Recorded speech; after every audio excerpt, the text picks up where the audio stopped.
And now, from Raw and SmackDown to premium live events and retro rewinds, this is WrestleVision. Hello everyone and welcome back to WrestleVision. My name is Luke and this is the show where we take a look at everything happening in WWE, from Raw and SmackDown to premium live events, creative decisions and all the little details that make wrestling so great. So before we get into it today, and we're going to be talking about Raw, and I'm so conflicted on this episode and I'm sure you probably understand why.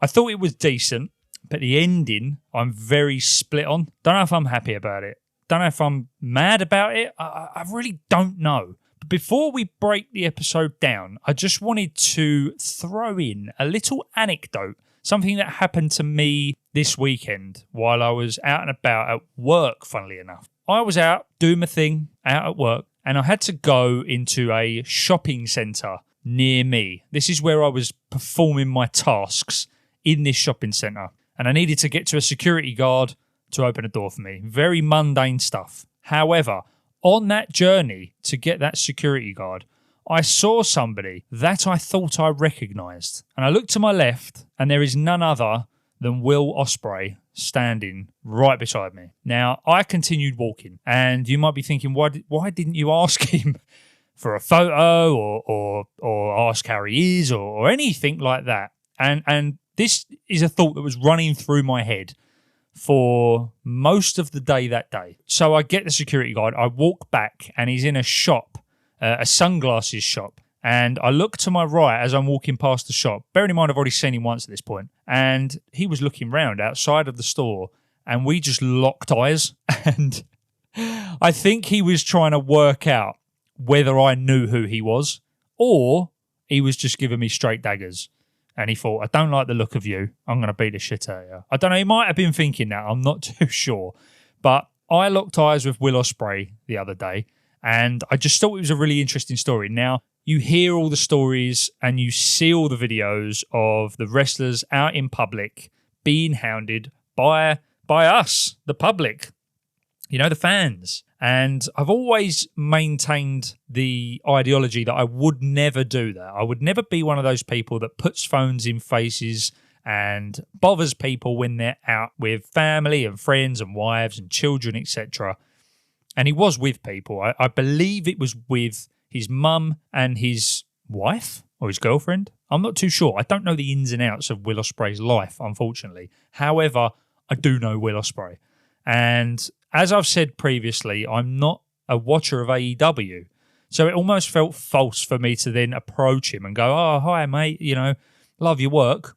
I've seen his stuff. Don't get me wrong. I think he's phenomenal. And he's local to me. So it made sense that I saw him somewhere in public. It was bound to happen at some point. But as I say, I don't watch AEW, so it didn't feel right in the first place to approach him and say, oh, hi, mate, love your work. Can I get a photo or any of that kind of stuff? So I didn't. And I didn't approach him. And from what I've heard online, he's a really lovely guy. And you go up to him and he'll take a photo of you, shake your hand, whatever it is. But I thought, no, I'm going to leave that space. I'm going to leave that for the universe to find an AEW Will Ospreay diehard fan who can have that moment with him somewhere in the UK, wherever that may be. But it was interesting because once I'd finished doing what I was doing, and this was playing on my mind the whole time, I was like, oh, do I go back? No, I shouldn't, Luke. Stick to what you think. Don't go back and see him.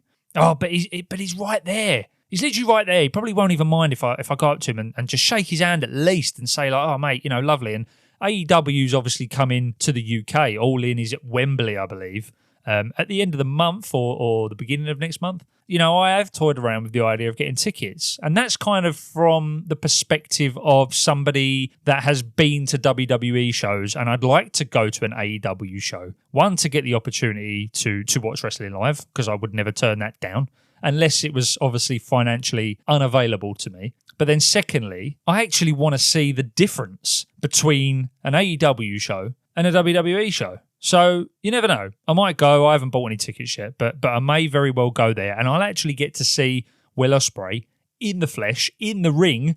And then if I do see him again, I can actually shake his hand with the knowledge of watching him in ring and seeing what he does for reals and say, do you know what, mate? Wembley, all in, brilliant. Fucking loved it. And I think as well, because this was playing on my mind the whole time, I've walked back to my car. I've sat in my car and I just put my keys on my thigh for a minute before I put it in the ignition, and I thought, oh, maybe I should have gone. Still backwards and forwards in with this story.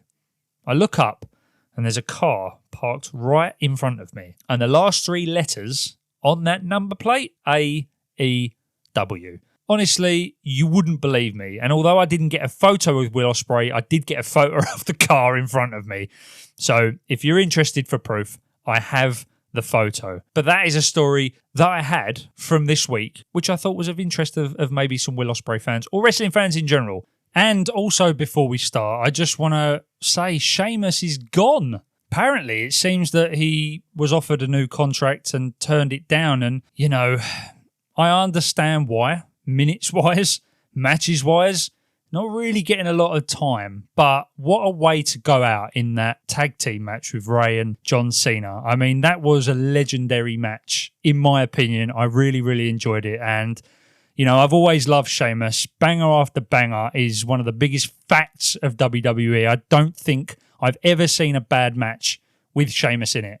So, yes, it's a shame to see him go, and I wish Sheamus the best of luck in the future, wherever he ends up. And hopefully, he's still running that YouTube channel with the wrestlers where he does the warrior workouts, or the Celtic workouts. Celtic warrior workouts, yeah, because I really, really enjoy those. But, yeah, after all those championships, and I thought he was due a bit of a run somewhere, obviously the back and forth with Rusev, and I thought that he might just win that IC title. I think that was the last one that he had to win, and he never got it, unfortunately. But yeah, good luck to Sheamus, and wish you well in the future, mate. But we are not here to talk about Will Ospreay or AEW. We are here to talk Monday Night Raw from Chicago and talk about this show and the controversies involved because, oh my God, as I said at the beginning, I'm very conflicted, but we'll get there. We will get there. So as I just said, WWE Raw this week came from the All-State Arena in Chicago, Illinois on July 6th,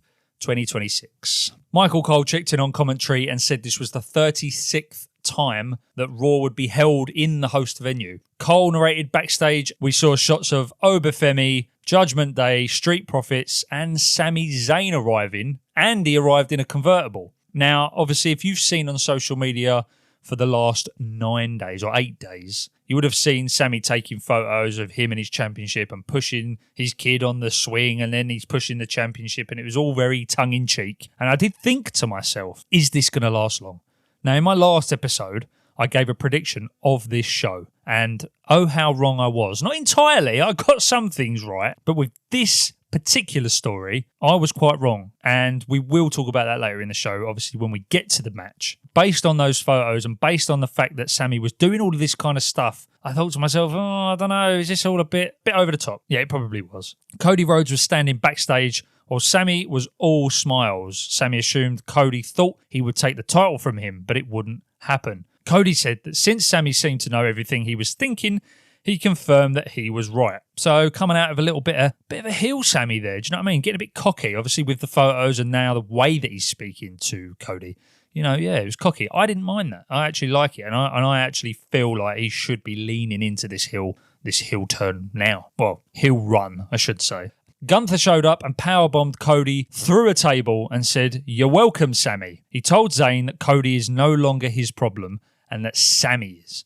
Gunther said he would be coming for him. Gunther spotted Cody crawling near Sami's car. Gunther kicked the driver door at Cody, who was bleeding. And now we have a predicament. So now we've got Gunther back in the fold. I thought he was going to move on and do something else. He's in the fold, again it seems. And Cody is seemingly out. And Michael Cole and Corey Graves were shown at their broadcast table, and they wondered what this meant for Zayn and Cody in the main event. And I think we all were. However, this is Chicago.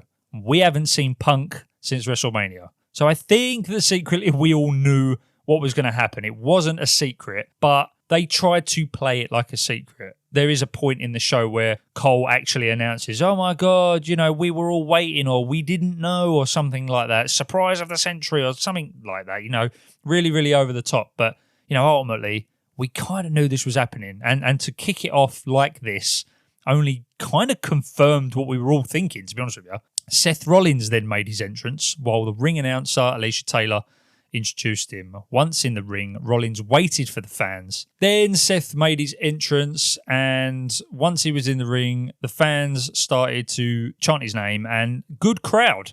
Very good crowd, Chicago. And I think that they were probably rolling on the hype of Punk coming back. But I'm not going to take away anything from the crowd. I mean, we've had a few crappy crowds. I mean, the SmackDown crowd can be forgiven because it was a double taping. So they're probably knackered and tired by the end of that show. So I'll give it to them. But a lot better this week. And again, it just enhances the atmosphere, enhances the watching experience because everything is on overdrive. Everything is kicked up a notch and it makes everything more exciting, even the dull stuff, in my opinion. So Rollins comes out and says, "God, I love this building, man." The fans responded with a loud CM Punk chant, and Rollins told them to get it out of their system. He said he didn't care about that guy right now. And when the fans booed, Rollins said it's just not his business right now.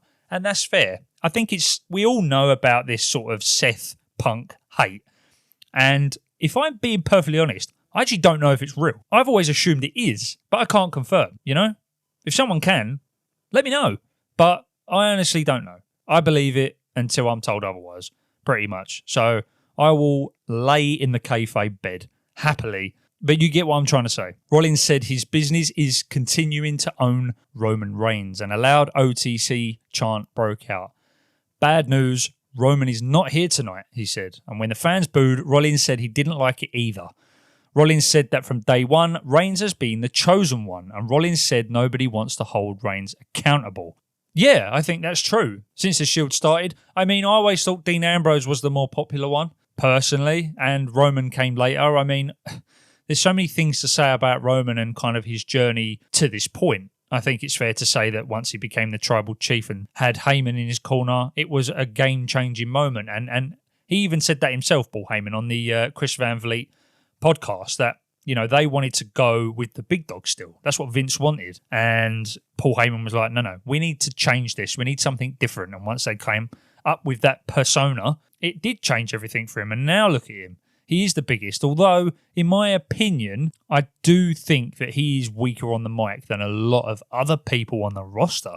If I'm honest with you, I'm never really convinced by Roman. Every time I watch him, I think that he's sitting there trying to figure out what to say. Sometimes I don't even know if he's forgotten what to say. And I think his best position in the company is when Paul Heyman is talking for him. And he's just kind of this presence. He looks the part. He holds the belt really well. He is like almost godlike in that sense. But for me personally, I actually think it's better, like I say, when he's just got his mouth shut and he's just working somebody in the ring, Rollins said the Shield debuted as a trio. He said it was made abundantly clear that Reigns was the chosen one.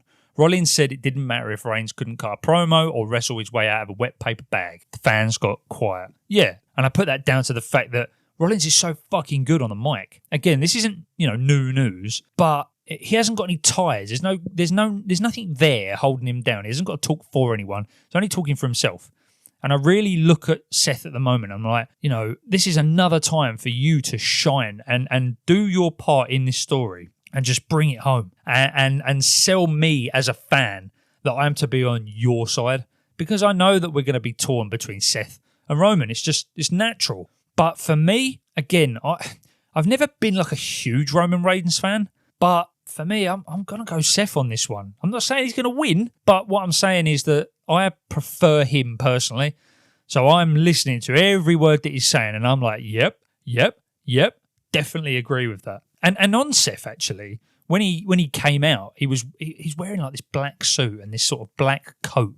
And I actually like the more subdued look of Seth these days. He totally pulls it off. He seems to pull off anything that he wears, whether it be a bright red furry coat with a latex pair of red trousers or just a black suit, almost John Wick-esque.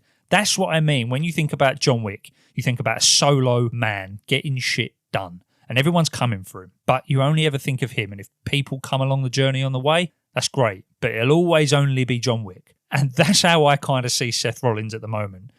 Very subdued, He's on his own. He's doing his thing. He's getting his point across very clearly, and he knows exactly what he wants. Rollins said that didn't sit right with him. He pointed to some kids in the crowd and said, I was that boy. He added that all he wanted to do was walk down the entrance ramp, hold the microphone, get inside the ring, main event WrestleMania, and be the biggest star in the industry.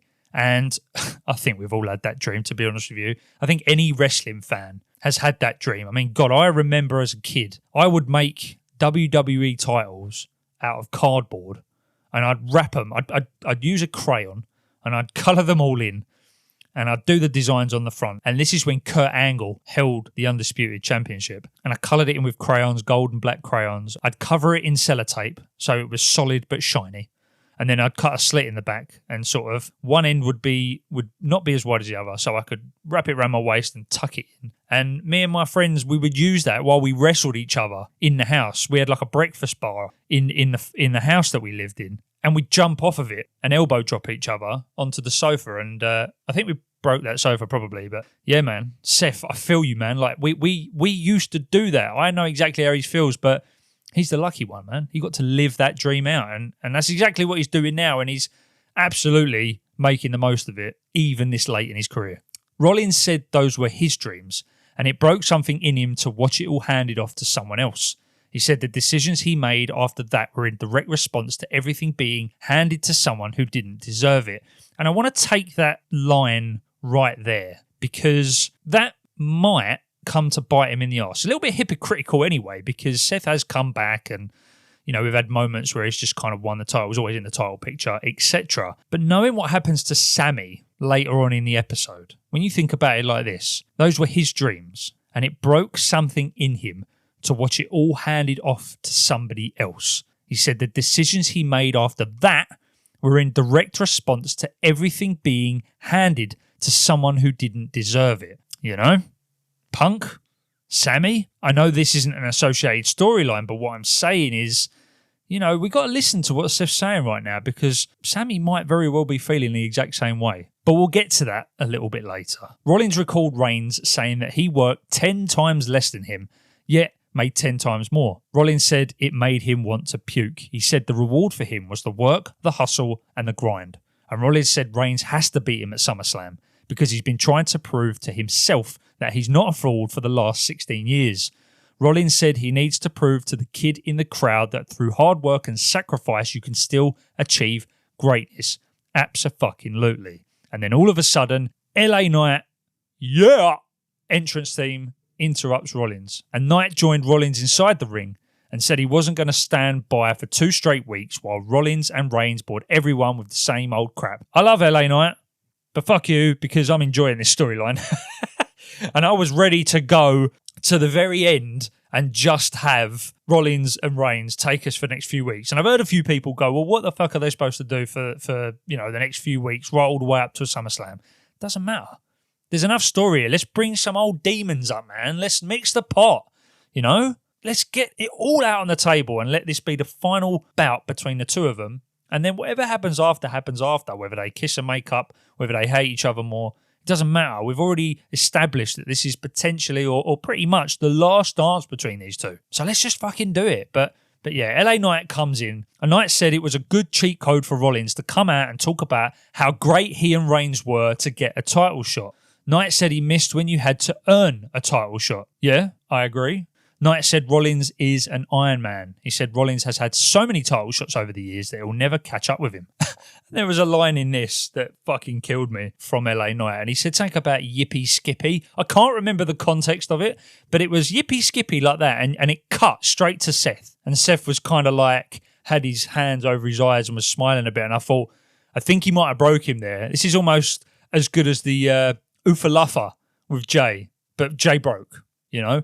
So LA Knight coming out with some banging lines here. I don't know where he comes up with his stuff, but yeah, it's fucking hilarious, man. But he did nearly break Seth, brother. And that was another thing as well. It was like, brother, yippee skippy. It was something like that. But yeah, man, that was hilarious. And Knight said that when the business peaked, it wasn't Rollins or Reigns. He said he would give Cody Rhodes credit, but he also recalled his own success until the bloodline cut him off. Knight said the same thing happened when he ran into the Vision, and they cut him off. Knight spoke of Rollins and Reigns being from the greatest generation, but he said they can't and won't stop him.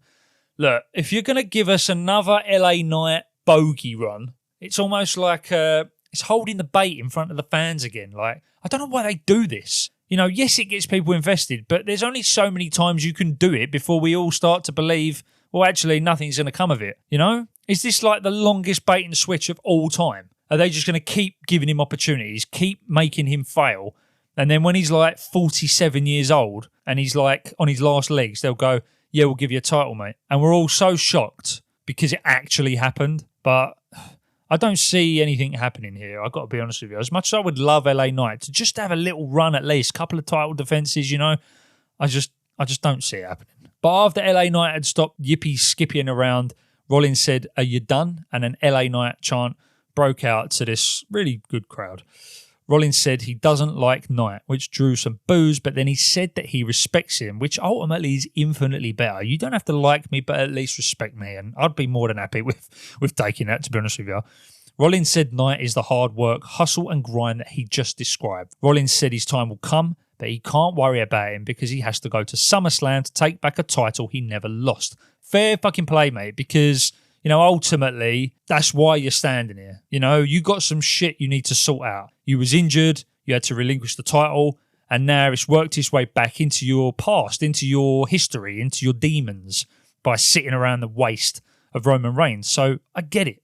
I do get it. Rollins said once he regains the title, Knight can step to him again and become the first person that Rollins puts in the dirt.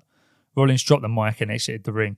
So, yeah, I mean, if we're going to look at some sort of LA Knight run, it's going to be a while, you know, and we know this kind of thing's going on with WWE not putting the belts on the older guys, even though it doesn't make any sense that they came out and said that and binned a load of people and then put the belt on a Roman Reigns and a Punk that are both, I think, what's Roman, 39, 40? Punk's like 41, 42?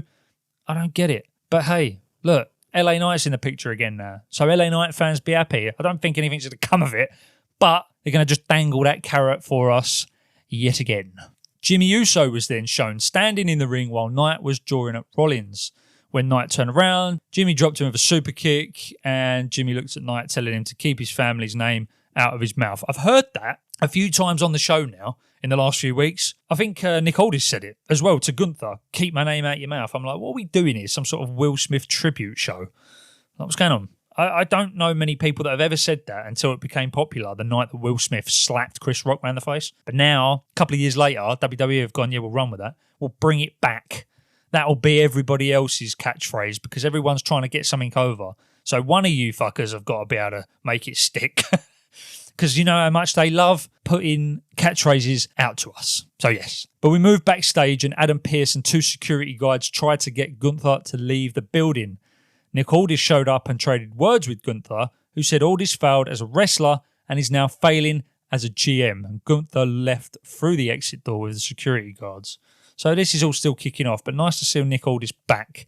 And I mean, I guess nothing happened with this inquiry. Like, there was this whole deal. Oh, this inquiry's going on. I thought we might have like a segment in the ring, bring Nick Aldis out, bring Gunther out. So maybe Triple H is in the ring going, you know, guys, like we need to be able to sort this out, leading to a match between Aldis and Gunther, Saturday night's main event, or even SummerSlam. But I don't know if Aldis is going to come back in the ring. I mean, he's had his own records holding the belt in, what was it? It was like NWA Championship or something, I think, for like over 1,000 days or something like that. So he's his pedigree of his own. Like, fair play to Aldis. But yeah, I don't know what's going to come of this, to be honest with you, because we've got Gunther in the Sami storyline and then we've also got this Nick Aldis thing going on. So it's almost like we're at a crossroads and they're trying to, excuse the pun, and they're trying to decide maybe what to do. Because I have no idea what's happening here. I know that those two are potentials, but maybe one's for SummerSlam and maybe one's for Saturday night's main event. I don't know. But I'd be quite pumped to see all this in the ring with Gunther. It just seems like Gunther's always got a feud with somebody that he shouldn't have. Whether it be Pat McAfee, whether it be Michael Cole, whether it be Nick Aldis. It's like, can we really not find something for Gunther to do? You had him on this run taking all these legends out. I know that now there's no legends left to retire. It's like, well, I don't know what to do with Gunther now. Oh, I suppose, could have him beat up a ref. Nah, that's silly. What about Cole? What about Joe Test? Nah, he's done that. What about Nick Aldis? He was in the ring once. Yeah, that sounds like a good idea. Adam, what about you? No, I'm all right, mate. Right, okay. Yeah, well, Nick it is then. Why not? Yeah, it's just stupid. I don't get it. But hey, like I say, maybe we're getting two stories here, and one's for SNME and one's for SummerSlam. But back to that, Pierce asked if Aldis was looking to be on permanent leave, and Aldis said he was protecting SmackDown because Pierce poached his main event. Aldis said that Cody Rhodes could be hurt badly, and that would be on Pierce. So, yes, there we go. These two bickering now, and nothing new there really, is it? Let's be honest. What are they saying here about the segment? A rough segment for Rollins. He clearly put a lot of thought into his promo. Yes, I agree.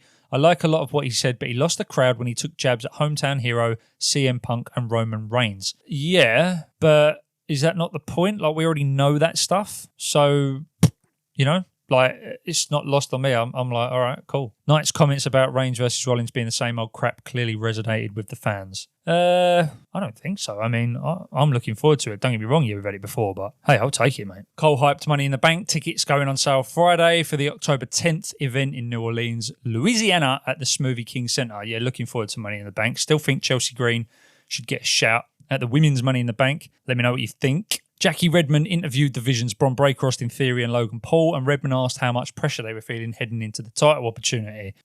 Like I said, I thought the Vision was done. Clearly not. Paul Heyman entered the picture and motioned for Jackie to leave. Heyman told Breakker not to worry about the barricade thing, but he took issue with him failing to take out Seth Rollins. Heyman said Theory didn't even take out Joe Hendry.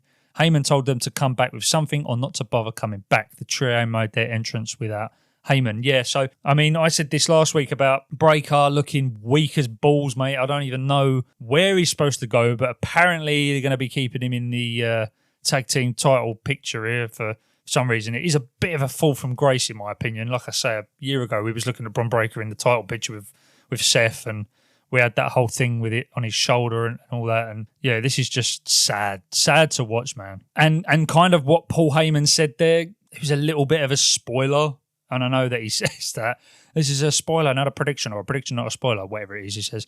And when he said that, I kind of thought, all right, Vision are winning this. So kind of spoiling the show a little bit there for us. I don't know why. I know that there's stakes. I know that Paul is clearly on the brink of walking away from the Vision, and this kind of keeps him on side. But I have a feeling that Paul is just going to walk away from the Vision at some point. And I feel like that when this does disband, Bron will go and maybe he'll have Paul Heyman by his side and Austin Theory. And when Logan comes back, it will just be them two. And I wouldn't even know what to do with Austin Theory, to be honest with you, because when he came into the Vision, it was like the crowd went mild. Obviously, Logan Paul's decent. Like, I'm not a huge fan of him personally, but for his wrestling ability, he's amazing. For such the little time that he's been there as well. So I can't knock Logan. But yeah, I do see Paul walking away from the Vision at some point.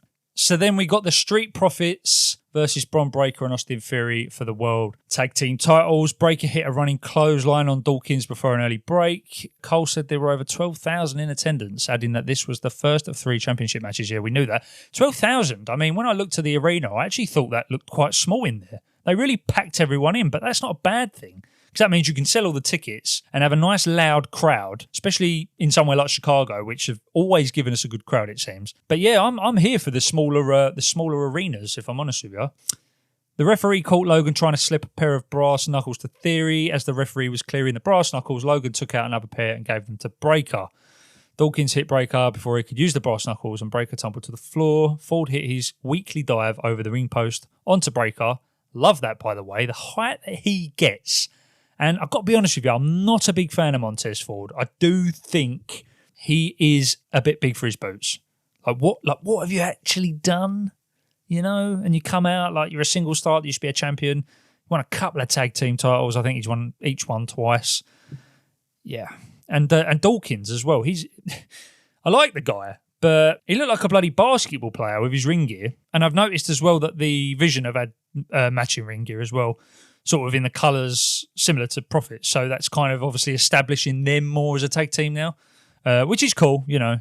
But yeah, Ford, mate, on that dive, he gets so much height. It's unbelievable. Dawkins picked up the brass knuckles while Theory ran off, and Maxine Dupree entered the ring and low blowed Dawkins, who was then pinned by Theory. And the match went 8 minutes and 45 seconds, and the Vision win the World Tag Team titles. So doesn't seem like we're getting rid of the Vision anytime soon, but this could be a bit of a back and forth now. And interestingly enough, with Maxine officially joining the Vision and giving a little smooch there to Austin Theory, I did think in my head that, well, one, poor Alpha Academy, but two, will they link back up now, Otis and Tozawa, with Chad and continue a feud with the Vision? Maybe there's a story there. I mean, at least Tozawa and Otis will get minutes. But yeah, they kind of have flopped on Gable a little bit here, because coming out of the Mask versus Mask, I didn't see Gable just folding into a tag team division again, especially without the Luchas. Like, I liked the fact that he was in, obviously, the tag match with Dragon Lee and things like that. But yeah, I think they have failed to capitalize on the successes of that match and the hype around Chad Gable. And unfortunately, I think he's just going to fold back into normality again now, which is sad. But hey, after all that, Dupree jumped into the arms of Theory and they shared a kiss, and Pyro shot off in the back for the title change. So we go backstage, and a doctor, so guy was a doctor apparently. He was just a bloke who had no idea what he was doing. Hilarious. It's like, can we not get decent actors now? We just get some random camera guy to put a polo on with a little sticker that says doctor on it. But anyway, he examined Cody Rhodes and told Adam Pearce that he couldn't get him clear tonight and that they needed to get some scans back from the hospital. Really? Like, it's a bit much, isn't it? Do you know what I mean? He had like this tiny little trickle of blood running down his face, and I thought, well, that's a bit much from hospital scans. And Cody tried to say he was fine, which he probably was.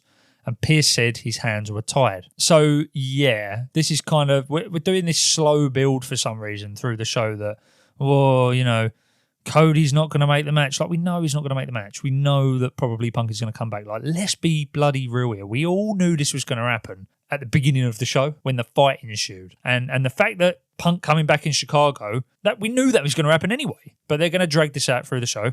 That's fine. What have they said about the match here? It says, I'm happy they finally pulled the trigger on the Dupree turn, but the tag team title change didn't pack much of a punch. Well, no, it wouldn't, because the tag team titles are... it might as well be made of daisies. Like, it really doesn't matter. I like the idea of Heyman showing tough love to the Vision members, in part because it's a major change from the way he handled Roman and Brock.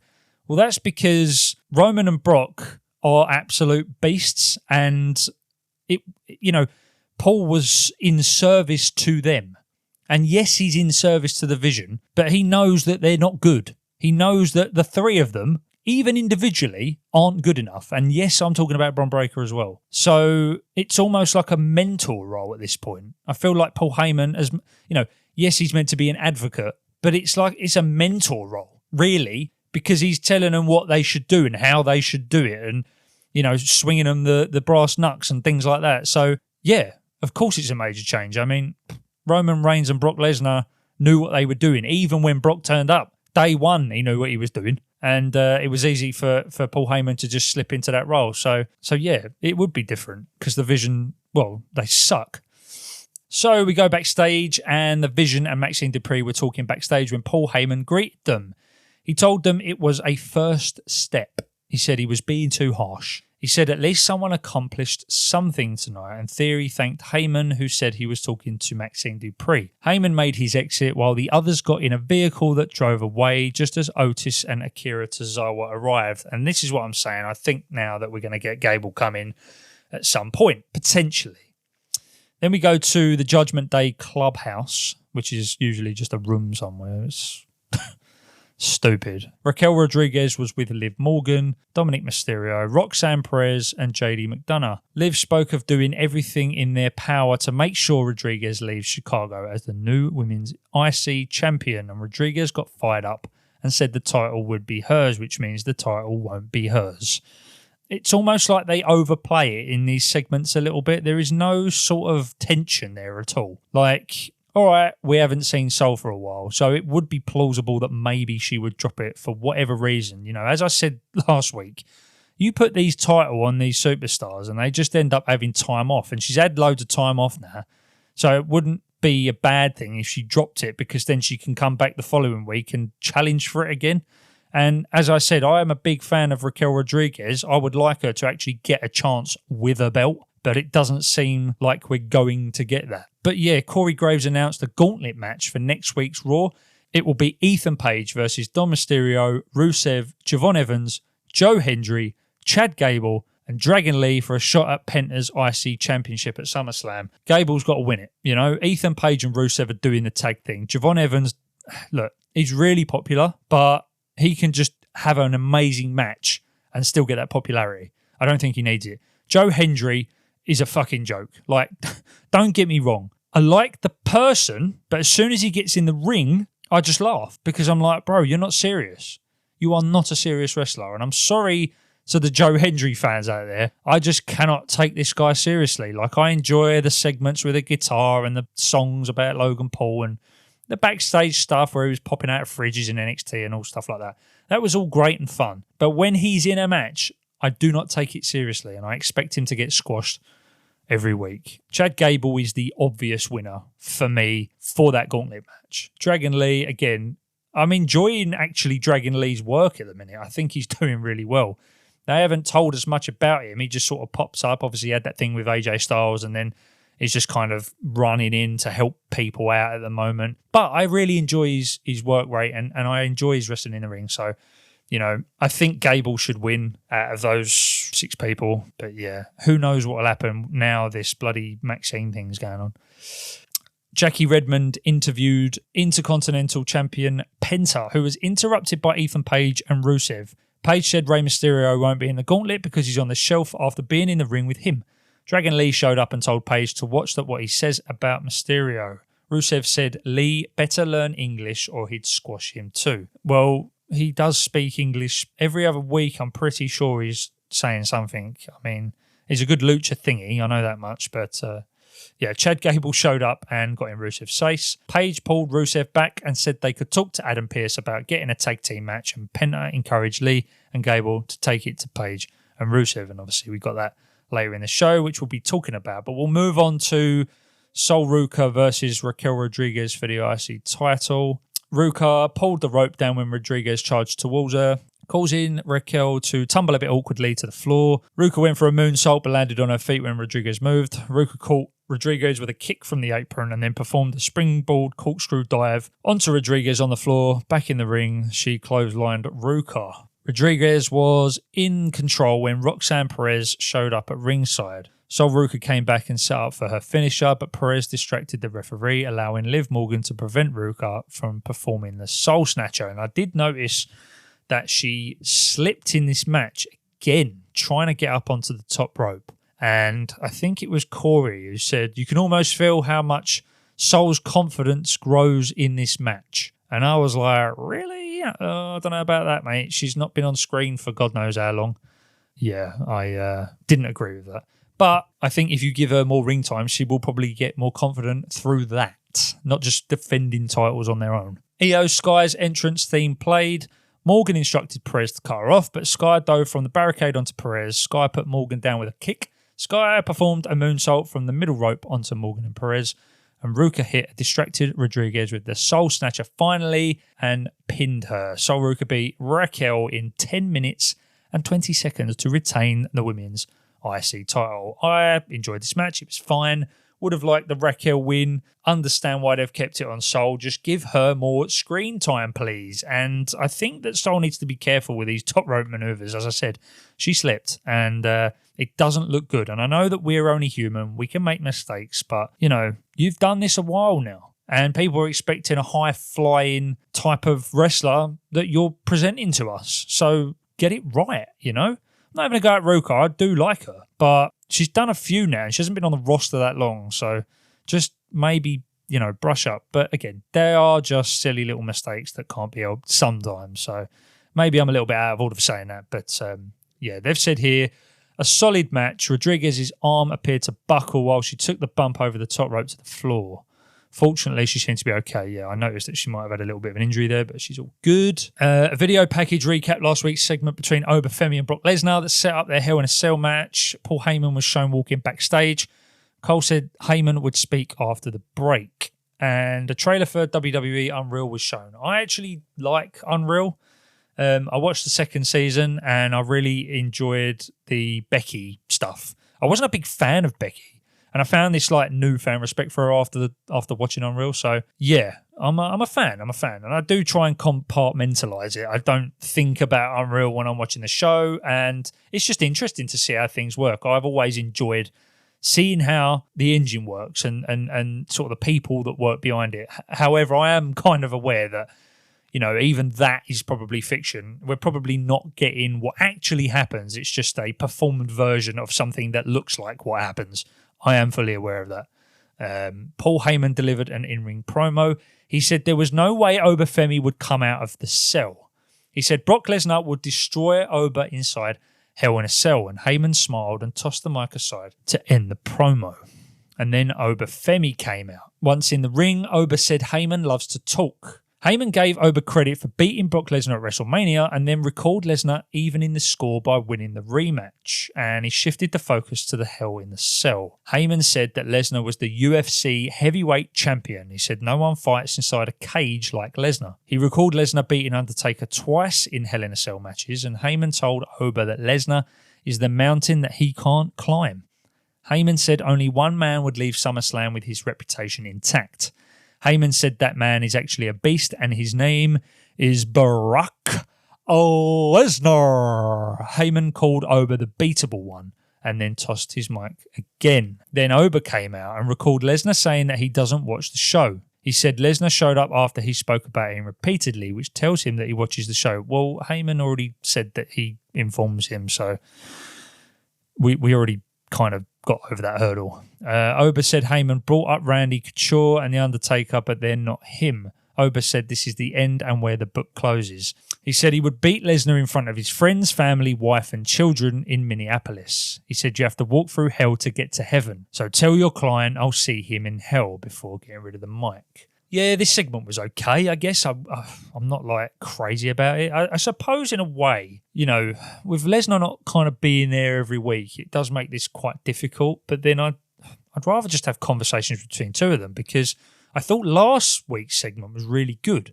with Brock kind of taking the reins on the promo. He just kind of went off on one, and I actually really enjoyed that. And I think that we're probably going to get Lesnar every other week, so I reckon he'll probably be back next week. And Heyman is the mouthpiece as per usual, and that's what's going on here. They've said I wasn't crazy about the way Oba was showing that Heyman's words would get into him, but it was a nice swerve as he flipped the switch and was as confident as ever while delivering his rebuttal. So, yeah, I don't think it makes Oba look weak, really. I think he ended the segment. He got the duff at the end there and sort of said his piece. And, yeah, I mean, it wasn't very long. It's just another piece of the puzzle to this big story.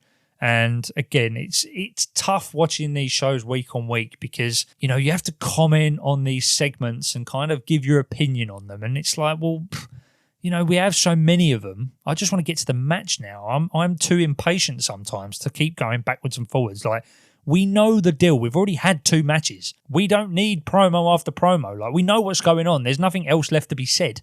It's Hell in a Cell. It's Obafemi and Brock Lesnar. Okay, so let's just get to that. You know, I don't need backwards and forwards every week. It's not like you have to keep me interested. In fact, I'd even argue it'd be better to have them off for a few weeks until like the week before, and then we go bang. And we're right there. We're right in it. So, hot take. Maybe that's the way to go. Who knows? So, we go backstage and Jackie Redmond is with Sami Zayn, and she informed Zayn that Cody was unable to compete. Zayn smiled and asked if Cody was really out. He kept smiling as he said that Cody being out was terrible. The Chicago fans chanted for CM Punk while Zayn said he wanted to test himself against the QB1. Well, you already have, mate, and you beat him. But I have some thoughts on that. We'll get to them in a bit. Raw General Manager Adam Pearce entered the picture and asked Zayn if he knew where they were. Pearce said it was Sweet Home Chicago and he promised the fans a WWE Championship match. Pearce said Zayn would defend the title in the Raw main event.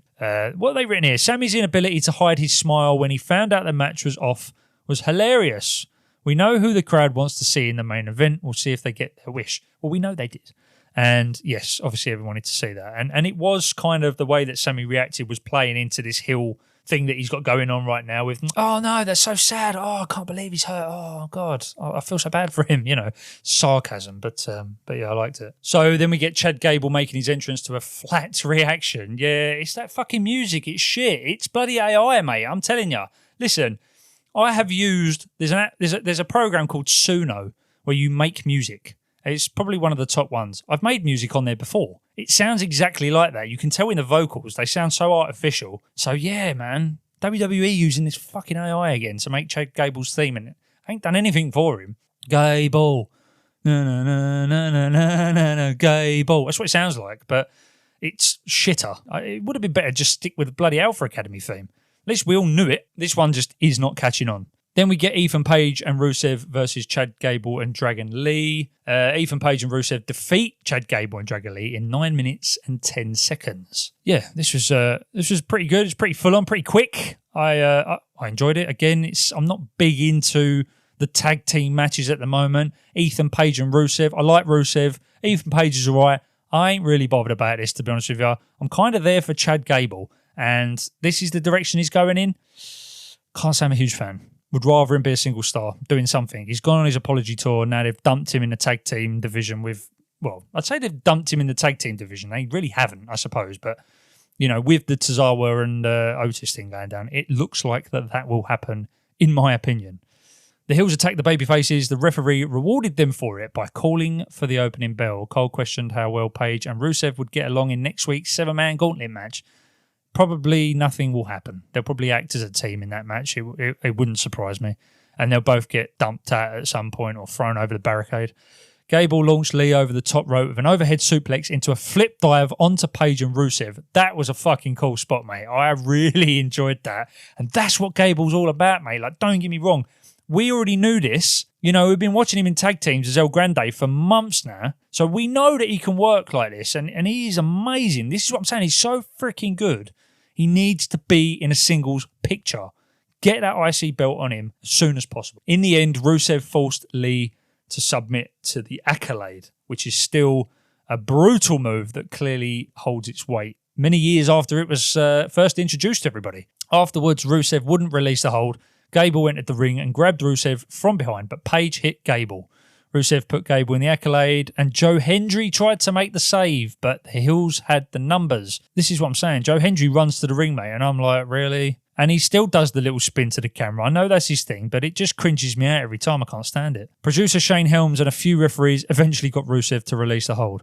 Yeah, but they don't try very hard, do they? There's another thing that pisses me off. When all these fuckers come to the ring, they just kind of wave their hands near to what's happening and kind of shout. They don't actually just pull him, just grab his hands. Just remove him. There's like 7 of you. Just take him off. It's fucking stupid. Page sat down and held up Hendry's head while mugging for the camera. Lovely. Jackie Redmond caught up with Jimmy Uso outside the venue and asked what message he was trying to send by attacking LA Knight earlier. Jimmy spoke of how it was time for Big Jim to step up to the bloodline. Step up in the bloodline. LA Knight was shown approaching Jay from behind. Jacob Fatu popped up and took out Knight. So we're back here again. Even though he's just had a promo with Seth, we're back in the vortex, not minutes after. The hope just shone through the gap. Adam Pearce was shown on the phone while Cole played up the idea that the Raw general manager was still trying to put a WWE Championship match together for the main event. Okay. Then we got a Bayley promo video. This was all right. I mean, I get the whole storyline we're going here, but I had a thought about this, actually. And my thought is that I don't really give a shit about this, right? But I do care about when it's personal. But it depends who it's personal to. Because the Bayley-Lyra thing is personal to them. If you've seen Unreal, then you know the kind of story. I mean, they kind of explained it in this promo anyway, where, you know, Lyra was a fan of Bayley and, you know, there's like a whole story where she obviously finally came out of her at WrestleMania or whatever it was. And now they've got this beef because Lyra's gone in a weird sort of Dennis the Menace crazy vibe. She looks like something out of Wednesday, the Addams Family show. And there's this whole personal history. And I like Bayley. I like Lyra. They kind of stumbled on Lyra while she had her momentum. Bayley's obviously been here for donkeys now. And I like both of them, but I just don't really care. And I think it's because it's personal to them. It's not personal to us, the fans. Like when you look at Roman and Seth, that's personal to them, but to the fans as well, because of what happened there. You know, I don't know. I don't know if I'm going crazy. I'm just not big on this storyline at the minute. It will just come to an end and everyone will go, oh, okay, yeah, nice. Like Bayley's basically done. Like, let's be real, she's done everything, she's won everything. Like, she's probably going to leave after this story. And I don't think it does anything for Lyra, really. I mean, she's, like I say, they could have banked on her back when, but she had that promo apparently, and they just binned her off and took her off screen. But I'd be putting her in the US picture or the IC picture again, or whatever it might be. Just one of those titles. Get her back in there because, yeah, this is kind of boring. But hey, moving on. The broadcast team hyped the following for next week's Raw in Dallas. Brock Lesnar appears. Oh, there you go. The 7-man gauntlet match for a shot at the IC title. Io Sky versus Roxanne and Roman Reigns will appear. We go back to Adam Pearce texting when Nick Aldis shows up and snuck a peek at his phone. Pearce said Aldis was on administrative leave and asked what he wanted. Aldis said he secured a replacement for Cody in the main event. Nick Aldis said the only thing left for him to say was, "You're welcome." And another CM Punk chant broke out. Yeah, they're basically drip feeding us, but we knew this was going to happen. Sami Zayn was shown walking backstage. And then, hilariously, this fucking cracked me up. A Dominic Mysterio and JD McDonough promo video aired. They threatened Danhausen if he didn't put an end to the curse that he placed on them. This fucking killed me, mate, because they were so serious. And I'm like, bro, you're doing a storyline with Danhausen, who is basically the most comical, gimmickal laughing stock of the whole company, but in the best way. I like Danhausen. I'm not saying he's a failure at all. If anything, he's the complete opposite. He's a fucking raving success. But let's be real. You know, if you're at a picture of Danhausen, you know, you've got to have a bit of like comic relief about you. And I mean, God, look at bloody The Miz and Kit Wilson at the moment. Like, no one's taking it seriously, but this promo video was like, this video, it was so freaking serious, man. And I just laughed, and they're holding this New York Knicks jersey up, which is clearly the new bloody lantern. It's just going to be backwards and forwards between this now. I don't know why they've got to have something like this. Like, Jesus Christ, this just exposes that they don't know what they're doing with these stars. I've got to be honest with you. But hey, look, Saturday night main event is coming up, and we need some matches for it. So fucking why not? But moving on, Sami Zayn made his entrance and he's waiting out there for who he's going to face. And obviously we all knew who this was going to be. And this is where I get to my thoughts about this match. The garage door to the underground parking area opened with CM Punk standing behind it. Punk walked through the backstage area and made his entrance. And as he did this, right, firstly, I thought he looks a bit grisly. He hadn't shaved his chest. His hair is in curtains, which I fucking hate. I've got to be honest with you. And, you know, I can't really comment. I have no hair. But what I will say is that I either like it long or shaved. Pick one. Shave the hair the whole way back. I know he's had a hair transplant or anything, but if you get, hopefully he's growing it out and we get long-haired Punk. Again, I don't think we will. But, yeah, not liking the Backstreet Boys cut at the minute, unfortunately. And also, as he was walking through, there was a guy. So you're seeing all the people in the background, like the workers, and they're all like looking like, oh my God, I didn't expect Punk to be here. Then this one guy literally takes his sunglasses off and like looks at him as he walks past. And I was like, all right, it's a bit dramatic, mate. You know what I mean? It's not like he's risen from the dead. He just had a bit of time off. That's all. Chill. Punk walked through the backstage area and made his entrance. And Graves said that Sami Zayn looked like Punk was the last person that he expected to see.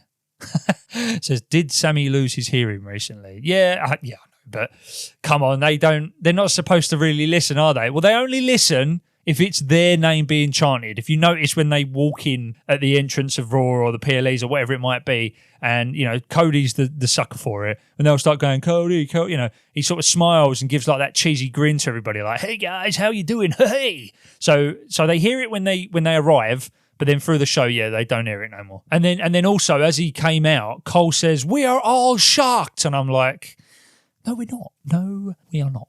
But Punk did look hyped and ready, mate. He looked ready for war. And I love that. Now, this is where my conflict comes in. We know the result, and CM Punk beat Sami Zayn for the WWE Championship. Now, this couldn't come at a worse time for me because I put my predictions out for SummerSlam and I predicted that Sami would hold it till SummerSlam, but with Punk and Cody in the picture, that could still happen with Punk and Cody being in the picture. I think Sami will still be in it. But I'm so mixed on this, man. I love Punk, but I love that they gave it to Sami. And I don't understand how they've given him 9 days with the title. It is such a piss take. Like, that does absolutely nothing for Sami.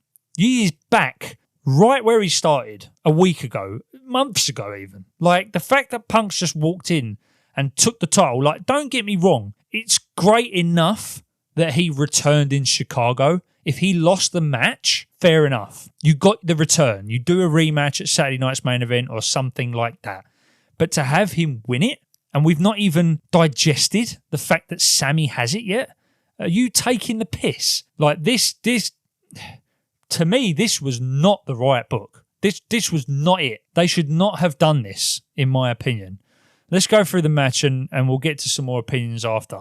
Punk got Zayn down and threw a chop to his back. Zayn got up and drove Punk into a corner of the ring and then stood on the second rope and threw punches at him. Punk grabbed Zayn and gave him an inverted atomic drop. Punk mounted Zayn in the corner and threw punches at him while the fans counted along. Sami dumped Punk over the top rope to the apron and then clotheslined him over the top rope. Sami set up to run the ropes, but Punk caught him and tripped him up. Punk returned to the ring and then hit Zayn with a suicide dive. Zayn was in offensive control coming out of the break, and Graves said Zayn had taken over the match during the break. Well, we never know because we get fucking adverts in the middle of matches now. It's a joke. Cole said this was only the second time that Punk and Zayn had met in a match, with the first being in the 2025 Elimination Chamber qualifier. Punk rallied and motioned for the GTS while smiling as he looked at the hard camera. Zayn cut him off, but Punk dropped him with a clothesline that led to a near fall. Punk went to the ropes, but Zayn caught him with a punch to the gut. Zayn superplexed Punk, both men down. Who will be champion, Cole said. Well, I mean, that is a question I was answering. That is probably the only unknown of the night, to be honest with you. Zayn stuffed another GTS attempt, but Punk caught him with a kick. Punk followed up with a high knee in the corner, and Punk played to the crowd and went for a bulldog.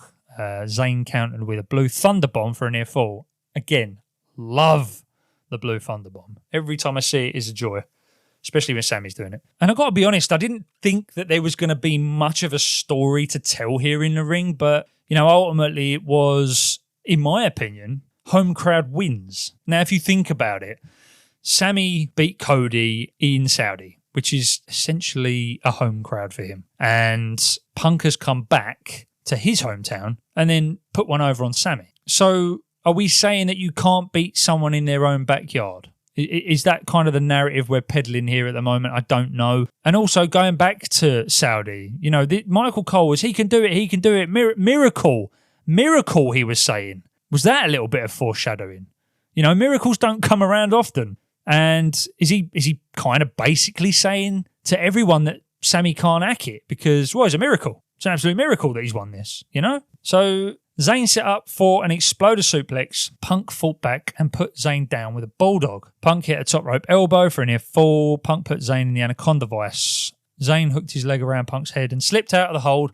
And Punk wanted a sharpshooter, but Zayn kicked his way free. So I enjoy Sami Zayn's resilience. Unfortunately, it obviously wasn't enough resilience in this, but he was it with a GTS twice.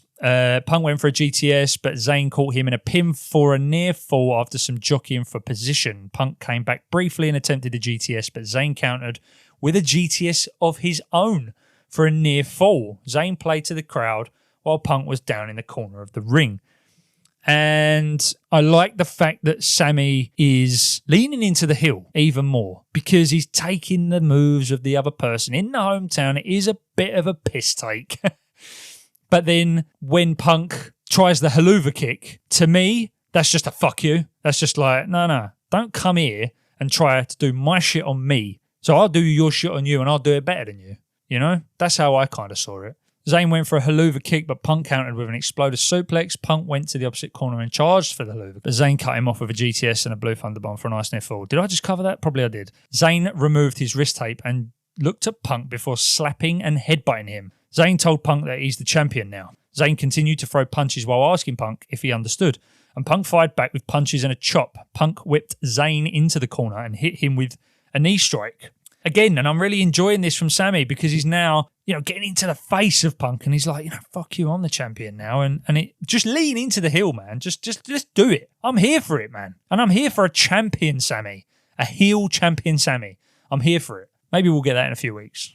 Zayn tried to follow with the haluva kick, but Punk avoided it. Punk hit Zayn with the haluva kick and a GTS for the win. And just going back a little bit, I actually think Sami should have won with a GTS. I think that would have been an interesting thing. You're leading into the heel roll. What's the best way to do that? You take out the returning star with his own move in front of his hometown. That would have been a right gut punch, but they didn't do it, unfortunately. And yeah, Punk gets in with the second haluva kick, which he pulled off quite well, in my opinion, and the GTS to win. And Cole said that Punk is an 8-time world champion, which did make me smile, to be fair. I did enjoy hearing that. It was good to hear, even though I think Sami should have won this match. I still think he should have won this match. CM Punk defeated Sami Zayn in 20 minutes and 10 seconds to win the WWE Championship, which, yeah, decent match, mate. Not one of the best I've ever seen, but a good way to end Raw. Very, very strong way to end it. Obviously, huge pop for Punk, which, why wouldn't there be?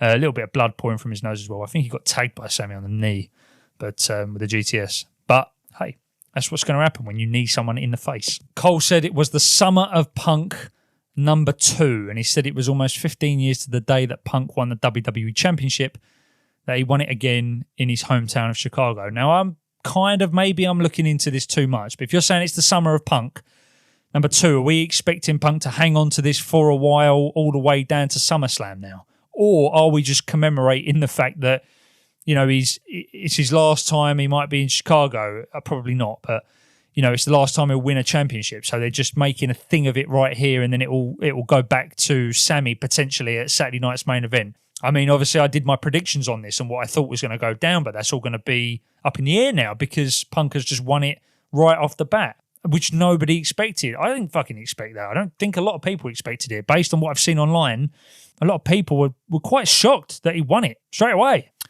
Cole said it was almost 20 years to the day since Punk debuted in WWE. Zayn sat on the floor looking dejected. Punk went to ringside. He sat on the barricade, looked into the camera and blew a kiss. Punk entered the crowd and walked up the steps. Yeah, and got involved with it, to be honest with you. But,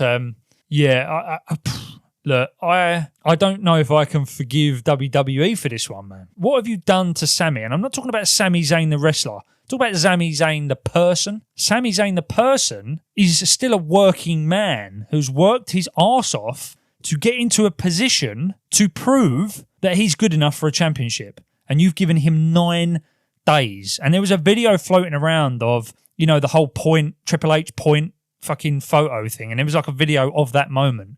And the reaction on Triple H's face was almost a bit timid, almost a bit unhappy. Like, I wouldn't go as far as disgust, but sort of disdain probably. And it's just, people will comment on it, basically saying, he don't look too happy about that. And I'm like, no, he doesn't. And this is what I said last week. He doesn't trust. They don't trust Sami, but they don't trust themselves equally to be able to make something good of this.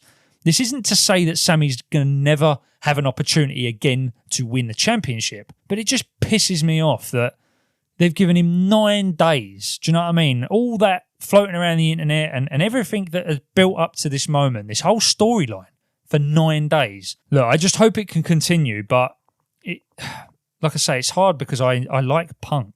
He's one of my favourites, but I don't think he should have won this championship, man. I really, really don't. Let's have a look what they've said here. A hot main event that left me with mixed feelings. It was great to see Punk back for the first time since WrestleMania, and Punk winning the championship in Chicago guarantees the best possible crowd reaction. Yes, but, think about all the other components that are involved in this. You have opportunities every single week to please the crowd, and you don't because you're shitty writing and you're shitty booking. So what's a quick buck? Oh, let's just put the belt on Punk when he gets back to Chicago, even though it makes no sense and it fucks everyone else's shit up. Nah, mate, it's annoyed me. It has. I'm just not a fan of Zayn losing the title so quickly, or that fans are deprived of Punk chasing the champion before beating him. Yeah, there's that too, but like I say, this could be a back and forth. I don't want to jump the gun and say, even though I have a little bit, there could be back and forth. We could be still building to a triple threat at SummerSlam here. So let's just wait and see what happens. But, we've now got to sit a week and wait and see, Punk putting photos of the title in his fridge like he's done a really good job. And it was a bit Hogan. I won't lie to you, a little bit Hogan is how I'm feeling about this. Zayn was a vulnerable champion, meaning most fans would have bought into the possibility that he would lose to a wide variety of challengers. I didn't expect a long title reign, but the company got a whopping 1 title match out of it. They're obviously trying to get to wherever it is they are going for SummerSlam, Punk versus Cody. Yeah, but then that writes Sami out of it entirely, and I don't think that's right. You can't just give him 9 days. This is a joke. Surely they can't do that. I mean, am I mad for thinking that WWE would give him 9 days and then just stick him back in the mid-card fighting for fucking US championships again? Am I crazy for thinking that? Surely they can't be that bad at booking. And I know that's the question we ask every single week, but surely not. I mean, God, people were comparing it to Darby Allin, and I think that, don't watch AEW, but I think maybe he had a couple of weeks or a month at least. 9 days. Jesus. I wish the timing for the title reign had been different, but I'm still happy that Sami had his moment with the championship. Yeah, I am, but is that it? Is that all we're going to get? So frustrating. Overall, a good episode with the buzzworthy early angle that took Cody Rhodes out of the championship and started the mystery of who would replace him in the main event. And despite my mixed feelings, Punk winning the championship was definitely a moment. Yes, look, it was a moment. I'm a Punk fan, but I stand by it. He shouldn't have won this match. Straight up. Give us a fight, But you've been out for a while now, and I know that you just lost the championship, and you've basically had a 2-month holiday and then won another one straight back again. Doesn't make any sense, because people have been working. People have been floating the belt while you've been gone, and then you've just walked in and took it back. And yeah, I don't agree with it. But what do you think? Personally, for me, you know my answer. But yeah, let me know what you think about this show. I thought the show was pretty decent. Obviously, the main event was still good. I still enjoyed it. I'll probably give it like a 3.5 out of 5 for this week's Raw, which is pretty generous, to be fair. But yeah, it was a good show. There was matches I enjoyed, some good segments, some that probably didn't need to be there. And yeah, I'm still kind of laughing at how serious Dom and JD were at Danhausen. And why so serious, dude? Danhausen's probably sitting there like, Dominic Mysterio and DJ McDonald's. That's the response they're going to get. Let's be real. So don't know the angle there. Overall, pretty decent show. I did all right. At least Sol Ruca retained. That's the only right one I predicted from the last episode. But yeah, hey, look, Vision's still going. Punk's a new champion. Fuck knows what happens with Sami now. I just hope he stays in the main event picture and we get the build that I hope, which is to SummerSlam with the triple threat. But yeah, that'll do it for today. I think we'll wrap up this Raw review. I've been Luke. This has been WrestleVision. Thank you so much for listening. And if you enjoyed today's show, take yourself in by following WrestleVision on Spotify, Apple Podcasts, or wherever you are listening. You can also follow the show on Instagram at WrestleVision Podcast. But until then, WrestleVisionaries, take care, and I will catch you in the next episode. Peace.